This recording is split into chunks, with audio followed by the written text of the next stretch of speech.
Hey.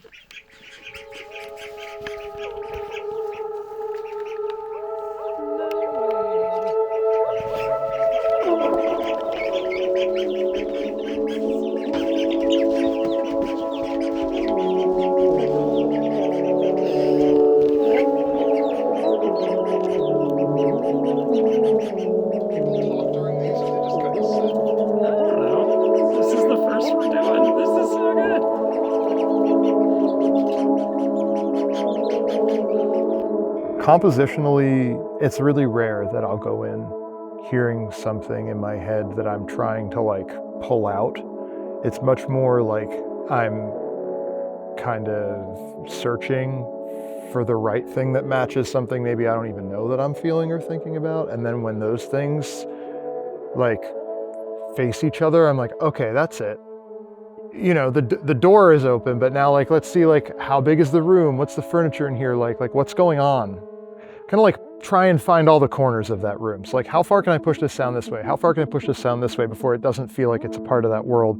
And then I'll kind of just start like creating loops, really starting to just like basically like fill a bag with all the different like sonic objects that I'm finding in this space.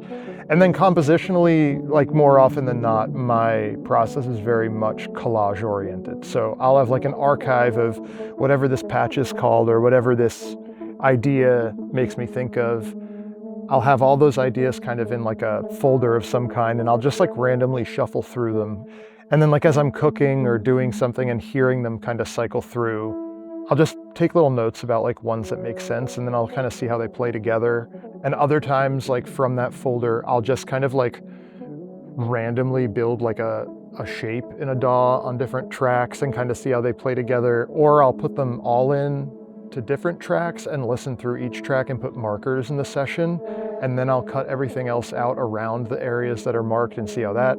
So there's a lot of like negative space, positive space, bringing it into my mundane life, randomly accessing the archive in different ways that are exciting.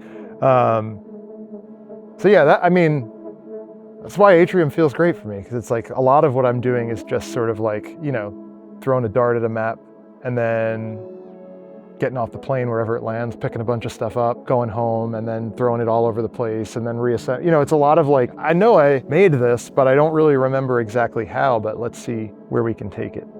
So it's a kind of a parallel process in that way.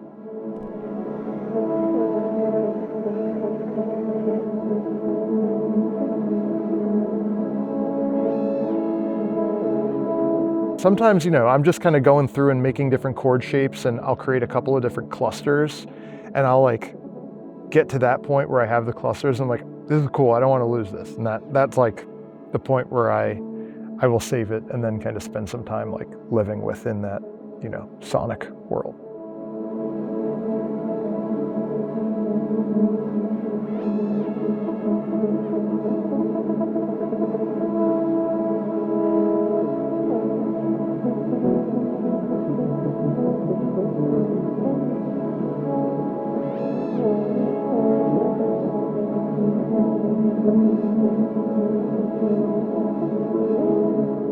Like a lot of the patches that I have are patches I originally made, then I'll go back in a couple weeks later, totally mangle, and then I land somewhere new. You know, it's like a side quest of that original patch or whatever.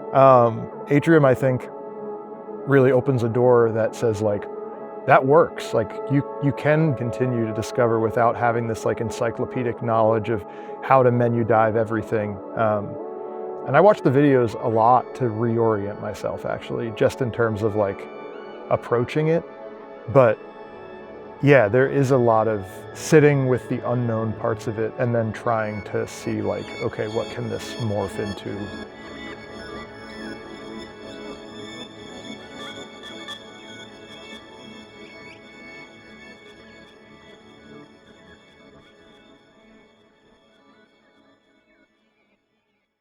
Want to just do that a couple times? Yeah.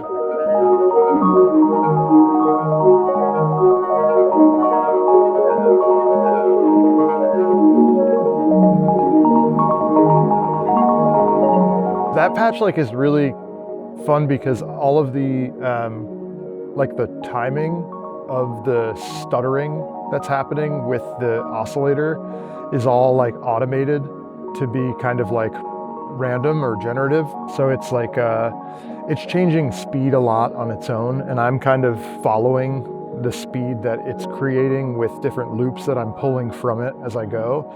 So I can kind of change the octaves and the speeds of the different loops that are running. So the first thing that I did was kind of turn the loop off and get it to just sort of like wash and drone. And that was really cool, because then I was pulling all other kinds of loops from it that I could then keep running while I brought it back to be more rhythmic, which I hadn't done before. Normally, like, I kind of let that rhythm build, and then I just am kind of like bringing up the intensity and messing with the timbre and like the different harmonics. Sometimes I don't get fully reoriented in the way that I was. Like the moment that I have creating a patch very often will pass. And then my relationship with that patch becomes like I'm more of like a visitor in that world than someone who helped like participate in creating it, which is cool, because my favorite thing about Atrium is that I don't know if I'm gonna get to a place where it feels fully formed, and that hasn't happened yet, and that like remains what's most exciting about this piece of equipment. So there are certain things that I think I understand, and then I know, like, you know, depending on where the sustain slider is here, sometimes I'm like, oh, it'd be really cool to kind of like just really easily like roll a note in. And at that point in the performance, it's sort of like a coin flip, and I'm like, well, let's see. And then whatever happens at that moment, depending on how I've been fiddling with it, sort of determines the next way that the music can go.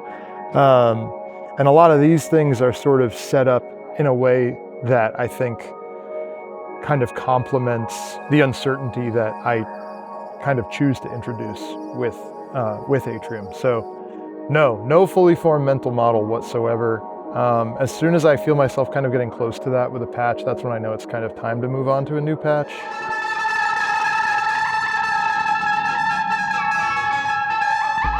Yeah, when we first chatted and I got to check this thing out, the discovery is like what drew me in. And it's not like I have to try to keep that quality going, but it is really nice to make that a part of the practice and be like, okay, new patch, like let's just wipe all 5 to the computer and start clean and see where we get.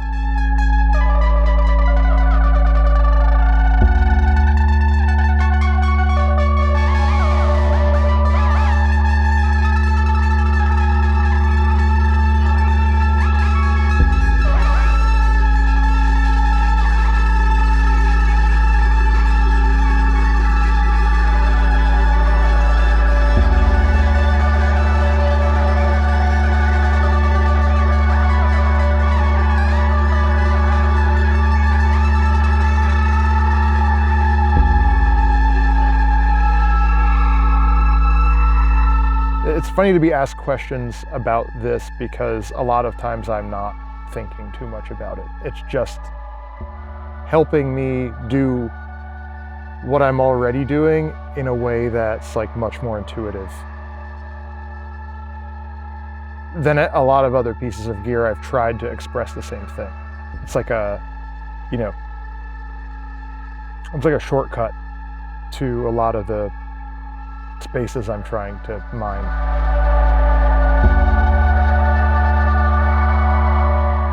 It's the right heart of the machine, you know? It's just, it keeps me excited about like, not just it, but also these other things that I think I've come to know. And Atrium kind of reintroduces me to certain parts of other pieces of gear that I've got. Yeah, and also just so you know, the chain is Atrium to the looper, to the effect processor, to the Cosmos looper, to the Eventide. And then there's another couple channels, and they all hit the mixer, and then there's like a master, modulation reverb bus, basically. Here's the initial patch.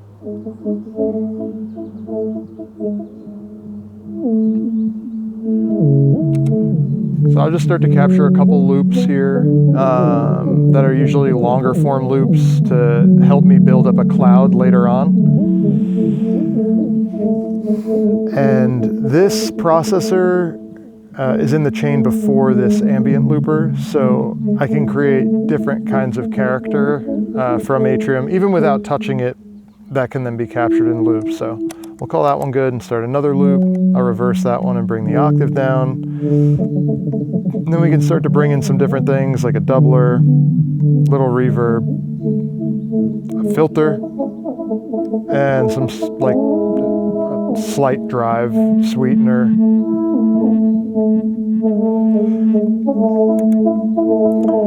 Now I'll start to pull that character into here.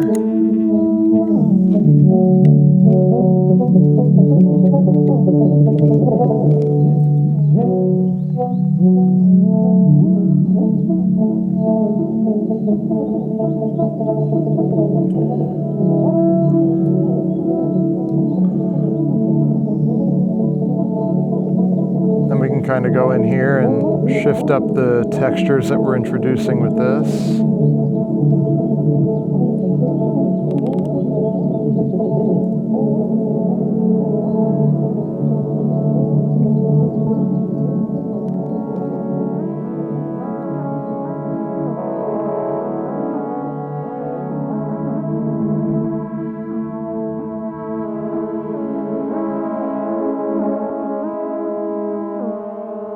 It's funny just because this fits so seamlessly into what I was already doing. Like it's evolving that process that I just explained, so it feels like a very natural extension of the way that I work.